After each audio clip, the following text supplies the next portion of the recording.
Бул дүйнөдө канча деген үй бүлөлөр наристелүү болууну самап келишет. Бирок кандайдыр бир себептер менен наристелүү болуу кээ бир үй бүлөлөргө кандайдыр бир көйгөй жаратат. Балалуу боло албай жүргөн үй бүлөлөр өтө көп кездешет экен. Эко процедурасы табигый жол менен боюнда болбой же наристелүү боло албай жаткан үй бүлөлөргө атайын лабораториянын жардамы менен эркектин уруктугу жана аял кишинин жумурткасын алып лабораторияда өстүрүп, андан кийин эненин карынына салып берүү процедурасы жалпысынан эко деп аталат. Бул эко процедурасы эне жатынына салып берүү, эмбрионду эне жатынына салып берет. Эко процедурасындагы балдар кадимки табигый жол менен төрөлгөн балдардай эле төрөлөт. Биз буга чейин чындыгында эко процедурасынан кийин төрөлгөн балдар менен дагы тааныштык, аларды көрдүк, үчем биздин студияга келип конок болуп кетишти. Чындыгында эко процедурасынан төрөлгөн балдардын табигый жол менен төрөлгөн балдардан эч кандай айырмачылыгы жок. Ошондуктан бул маселени дагы көп жолу сүйлөшкөнбүз. Негизи анан дагы бир көп суроолор түшөт да. Эко процедурасы рак оорусун пайда кылат. Же болбосо эгерде мындайча айтканда күчөтөт деген да бир кандайдыр бир сөздөр бар да. Эко процедурасын жасоодо гормоналдык дарылар колдонулат. Бул жумурткаларды чоңойтуп анан жыйнап алууга керектелет. Бул дүйнө жүзүндөгү статистика боюнча 12 жолу эко жасалган айымдарда эч кандай онкологиялык оорулардын пайда болуусу же болбосо кандайдыр бир көрсөткүчтөрү көрүнгөн эмес. Бул себептен улам эко процедурасы онкологиялык ооруларга эч кандай себебин тийгизбейт. Демек андай дей тургандай коркунучу деле жок экен аялдын организми үчүн. Ооба. Баягы социалдык барактарда эми айтып келесиң, бул нерсени жашырган деле жоксуң, баардык жака эле ошо онкология клиникасына келип, эко процедурасын жасадым деп айтып жүрөсүң. Ушул процедурага келүү негизи келүү үчүн бир мындай кандайдыр бир чечим керек да. Албетте. Бул чечимди кандай кабыл алдың? Себеби биз биринчи келгенде Анкалаевка мен өзүм эле бардым атайын эле. Анан сүйлөштүк. Анан өзүбүз экөөбүз сүйлөшүп анан айтат, макул деди, дароо эле айтты. Кылып көрөлү, макул. Анан мен да макул деп эле. Анан ошо Кудайымдын колунда да баары. Аллах колунда, ошондуктан бул нерсе анын үстүнө мен мурда Алматыда өткөм экону. Ошондуктан бул мага жаңылык эмес болгон жок. Ооба. Ошондуктан бул биздин экинчи балабыз болгондуктан Кудайга шүгүр, баягы плюстар да болот, башкача айтканда кайгырасың, болот, болбой калат дегенде, мисалы меники Алматыда бирөөсү удачный болсо, бирөөсү удачный болбой калган учур болгон. Ошондуктан мен бардык маалыматты окуп, бул 10 жылдын ичинде болгон окуялар да. Ошондуктан профессордун баягы кел деп бардыгы Кудайдын колунда дегенине мен аябай кубандым. Анан эми Кудайым бизге ушундай белек берип атат. Кудайым мырза негизи ачыкты. Келгиле, баары болот, жардам беребиз дейт да. Анан ушул айтып баштаганда мен айттым да, ушундай бойма болду деп элдерге айтканда өтө көп жазышты. Мен ошондо айнура түшүндүм, бизде аябай көп экен да. Балалуу болду, мисалы 8 жыл болду, 12 жыл болду. Мен баарын жакшы түшүнөм. 15 жыл болду дегендер бар. Ошонун айынан ажырашып атабыз дегендер бар. Анан мен эми айтат элем, биз биринчи аялдар өтө жан дүйнөбүз менен ыйлап бир кайгыга батып, тим эле күйүт кылып алат экенбиз да. Анан эң негизгиси Аллахка тапшырып эле, анан Кудай колдосун деп эле жасаткыла деп айтып атам эми. Не дейм башка? Нурзат, эгерде сыр болбосо, кандай көрсөткүч болду ушул экого барууга? Меники жана непроходимость труб деп коет да. Меники ошол эле болчу, трубаларым. Көбүнчө айымдарда ушундай бир көйгөй бар да, непроходимость труб дейт. Эгер ошондой трубалардын өтүмдүүлүгү кыйын болсо, биз ачтырып да көрдүк, операция кылдырып да көрдүк, баягы текшертирип да көрдүк. Анан болбогондон кийин анан экого баргыла деп айтты да. Анан демек бул жерде мындай ар кандай сөздөр болот да. Анан бардык сөздөрдү көтөрүп эле жүрөсүң. Көтөрүмдүүсүң да анткени. Тим эле өтө коркунучтуу деле диагнозум жок болчу дегендей да. Бирок эми шүгүр адамдар, аялдар бир чети баягы коркот экенсиң, түрлүү эмелерди айтылат, жана сиз айтпадыңыз, бирок деген сыяктуу. Анан эми баланын төрөлүшү Кудайым эми бизге күч кубат берсин, бардык нерсени чыйет да. баардык кайгы капаңды, баардык нерсени. Бизди көрүп турган көбүнчө айымдар баягы кандайдыр бир деңгээлде ушул биздин көрсөтүүбүздү көрүп, анан өзүнө бир мындай бул нерсе деле боло турган нерсе экен деген бир чечимге, жыйынтыкка келсеби деген оюбуз да. Менин элге уялбай айтып атканым ушул, уялбай дегенди атайын баса белгилеп атам, себеби мен билген өтө көп кишилер бар. Атай эко кылдырган, бирок албетте айтышпайт ал жөнүндөчү. Анан мисалы менин айтканымдын себеби негизи эле жашоодо бирин бири көрүп адамдар мотивация алат экен. Анан мисалы эже деле көп 10 жыл төрөбөй жүрдү, анан деп мындай жакшы болот турбайбы деп үмүт берип, анан эгер чын эле профессорлордон биз ушундай бир жакшы жыйынтык алып атсак, эмнеге айтылбасын деп ойлодум да. Ошон үчүн мындай түз эле. Чындыгында бизде эко жасаттым деген нерсе бул кандайдыр бир кандай кабыл алышат?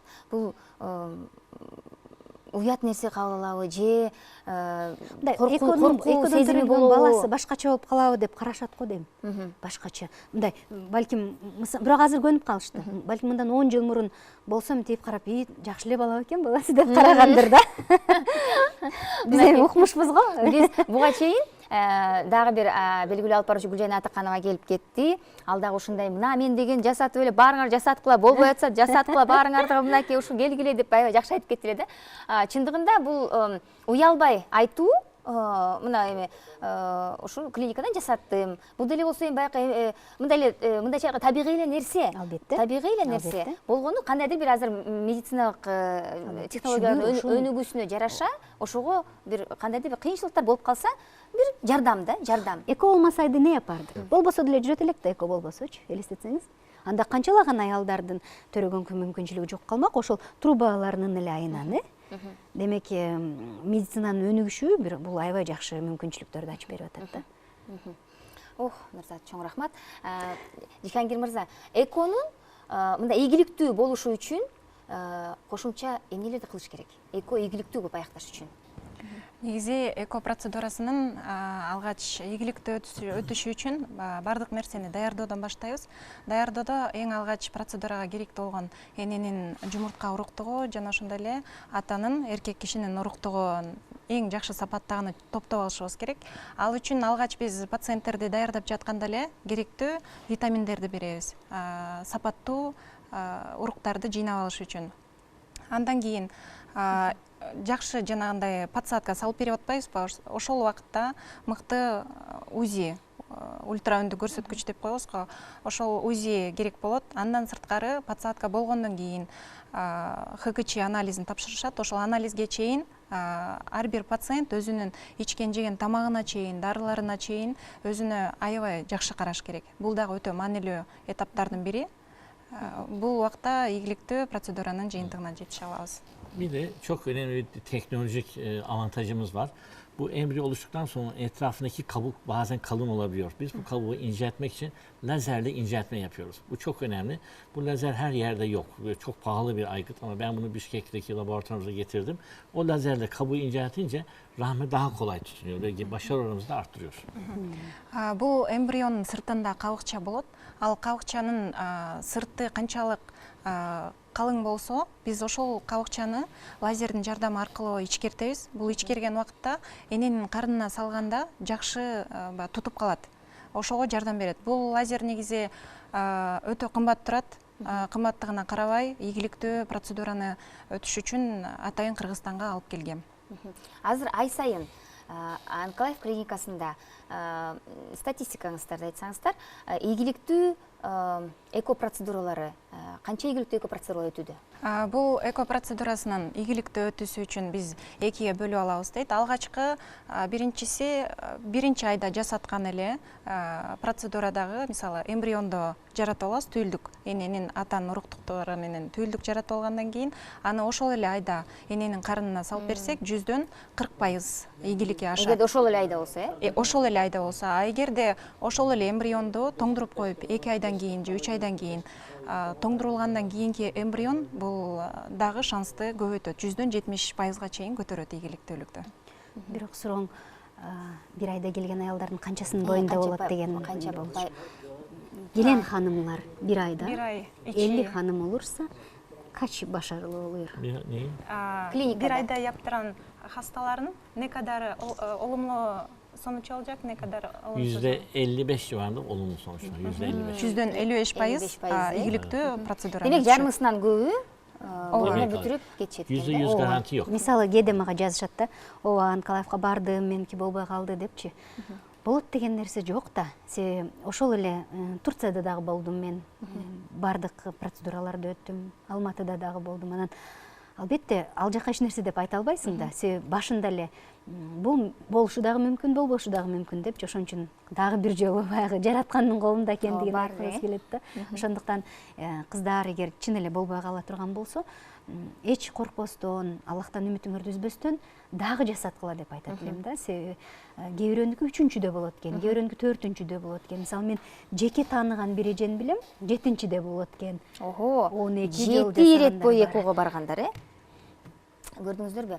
Демек, балалуу болом, наристелүү болом деген үмүт кылып, ниет кылсаңыздар, мына Нурзат айткандай, чегинбеш керек экен да, артка чегинбеш керек. Негизи ушул процедура өтүүгө эмне маанилүү аял үчүн? Моралдык, ички жан дүйнө маанилүү. Аябай. Себеби сен буга чейин менде бир болбой калды деп айтпадымбы Алматыдан. Ошондо баягы ичиң бир ызага толгон болсо, же таарынычка толгон болсо, бир же болбосо сөзсүз болуш керек деп бир кандайдыр бир бирөөлөргө өчөшүү менен жасаган учурлар болот экен. Аялдарда эми ар кандай состояние болот эмеспи? Анан ошого мен түшүндүм, жан дүйнөнү тынчтандырып алып барыш керек экен депчи. Себеби ар кандай баягы гормондор болгондуктан ыйлайсың, түрлүү бир нерселер, аялдын баягы состояниясы ар кандай болупчу. Анан ошон үчүн мен айтат элем да, эгер сиз ошол экого даярданып жаткан болсоңуз, сөзсүз психологдор менен иштешиңиз депчи. Психологдор менен, себеби башында мен абдан ушуга терең ишенем, сен моралдык жактан даяр болушуң керек да. Моралдык жактан ушул процедурага, себеби башында мисалы эгер сен бир ден соолук жагынан же ички таарынычтарыңдан толтура бир нерселер болот да аялдарда. Ошол көп болуп аткан болсо, гормон андан да көбөйтөт да. Анан Ошол дагы таасир этеби, аябай. Мен ошол бир гана кеңешим сөзсүз психологторго, мен азыр жазып атышат да, Инстаграмдан аябай көп жазат, мен айтам, сөз психологтор менен иштеш келе, 1-2 ай иштеш келе, мындай спокойно болуп алып анан баргыла деп. Себеби эже мен болбой калдым дегендер бар да. Анан көңүл тиги дагы болбой калса, анда такыр болбой калат да жашоосу.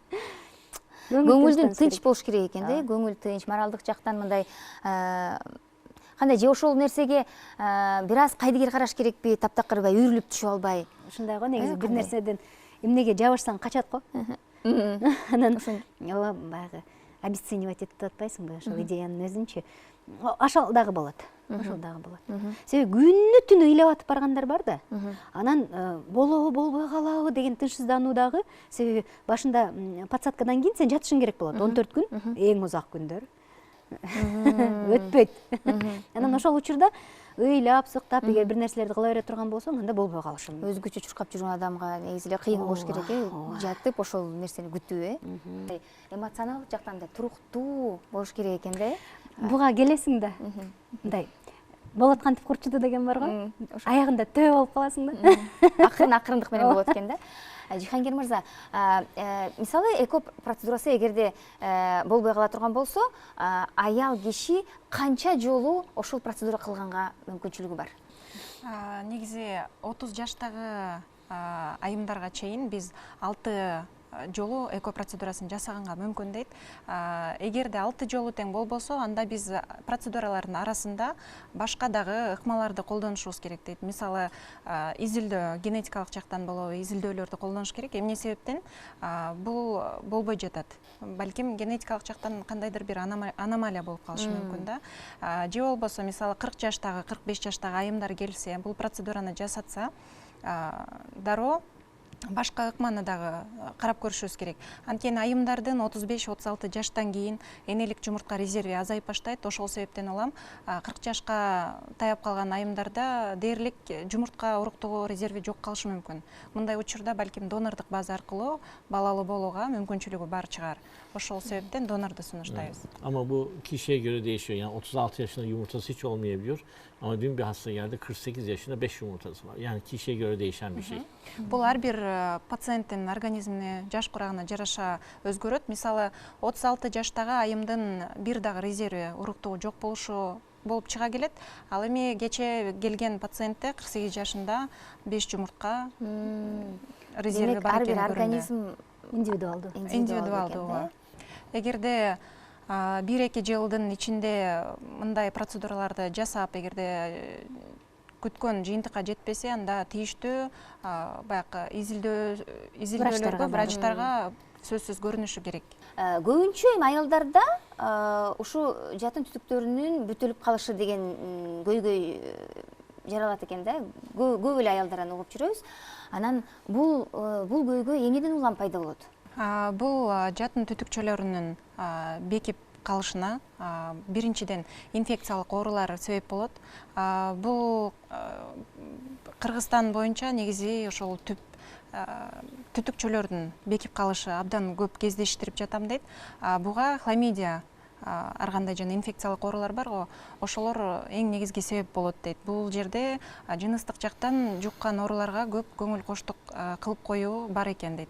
Андан сырткары эндометриоз деген оору бар. Бул жатындын ички тканинин жабыркашы. Бул ткандар жанакы трубкаларда чыгып калган учурда ошондо трубканы бекитип калат дагы, андан уже өтүмдүүлүк жок болуп калат.